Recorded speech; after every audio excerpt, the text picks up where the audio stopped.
आत्ताच राज्यसेवा जवळपास वर्षभरापासून आपण पाहूया रिझल्ट मध्ये काय आहे.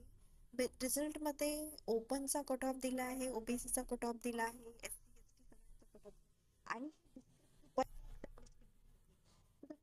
डिस्क्रिप्टिव्ह एक्झाम मुळे हा कट ऑफ खूप कमी लागलेला आहे. म्हणजे ओपनचा कट ऑफ पण 40% कमीच कट ऑफ पण अ, जवळपास 30%च लागला आहे. एससी एसटीचा तर त्याच्यापेक्षा खाली गेला. त्याच्यामुळे पहिल्यांदा आहे कॉम्पिटिशन तर आहे. म्हणजे रेशो मध्ये तर वाटतेच पण की खूप कमी लोक सिलेक्ट केले जातात.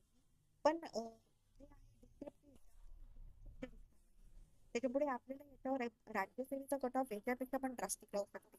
आपल्याला याच्यावर फोकस करायचा आहे आणि अभ्यास करायचा. आपण सोबत अ, आपल्या डिस्क्रिप्टिव्ह कसं करायचं याच्याबद्दल मार्गदर्शन पर आपली बॅच स्टार्टच करणार आहोत.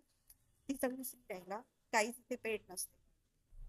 हा जो कट ऑफ आहे आपल्याला हे सांगतो की आपल्याला प्रिपरेशन करायची खूप अचूक झालेलं आहे. म्हणजे पहिला अटेम्प्ट आहे, खूप कमी कट ऑफ लागून राहिला त्याच्यामुळे आपण